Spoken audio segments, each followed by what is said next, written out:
Assalamualaikum warahmatullahi wabarakatuh. Perkenalkan, nama saya Nurfaina Maimunah. Saya kelas 10 IPS 2. Di sini saya akan membahas 10 soal SBMPTN makroekonomi. Mari kita bahas soal berikut. Ada soal yang pertama adalah berikut adalah pertanyaan yang tepat terkait kurva konsumsi adalah: A. Turunan kurva PCC adalah kurva Engel.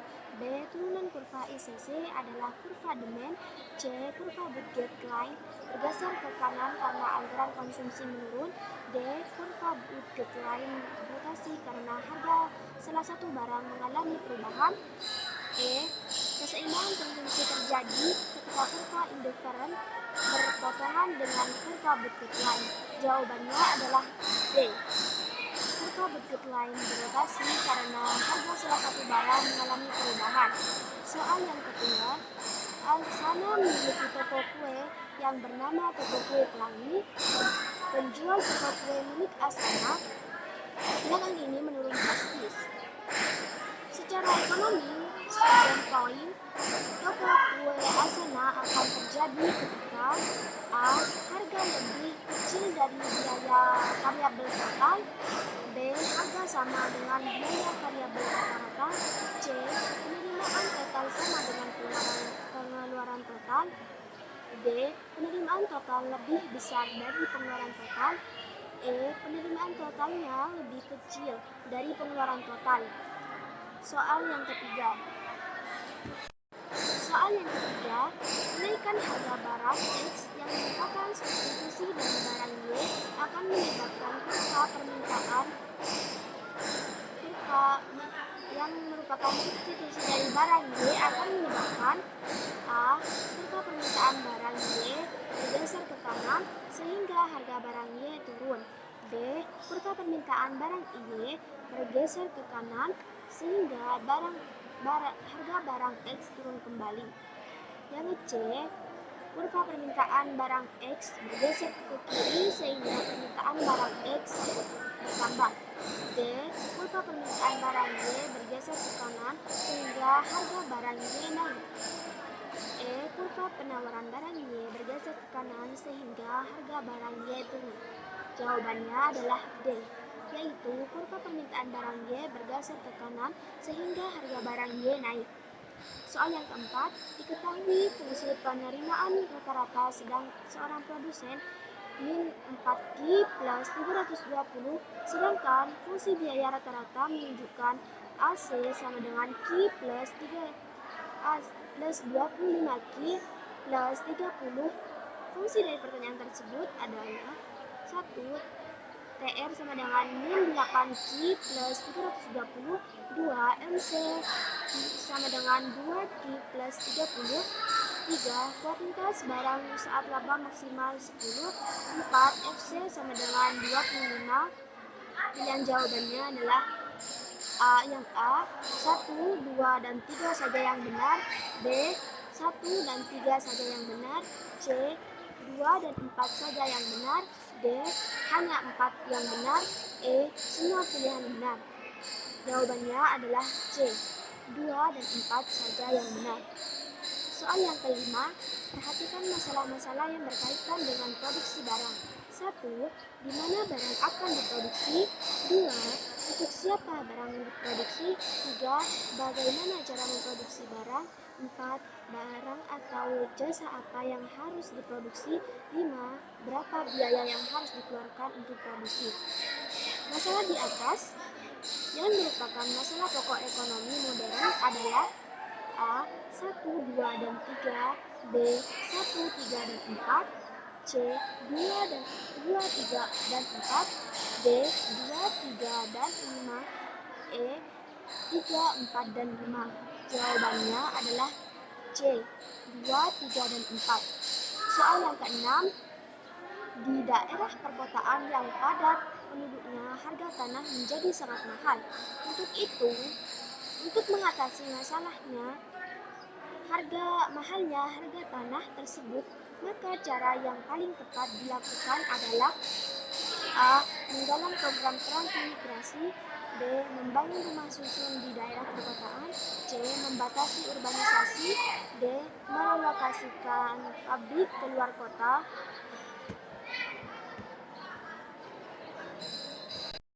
Yang E. Membangun rumah sangat sederhana bagi penduduk miskin. Jawabannya adalah C. Membatasi urbanisasi. Soal yang ketujuh. Di bawah ini merupakan ciri-ciri sistem ekonomi. 1. Masyarakat terbagi dua golongan, yaitu perusahaan dan tenaga kerja. 2. Kebijakan perekonomian sepenuhnya dikuasai pemerintah. 3. Kebijakan ekonomi untuk mengendalikan keadaan ekonomi. 4. Hanya produksi yang menguasai hajat hidup rakyat dilaksanakan oleh pemerintah. 5. Pembagian pekerjaan ditentukan pemerintah.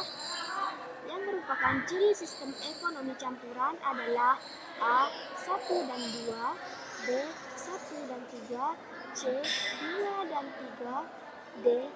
3 dan 4, E. 4 dan 5. Jawabannya adalah D, yaitu 3 dan 4. Soal yang ke-8.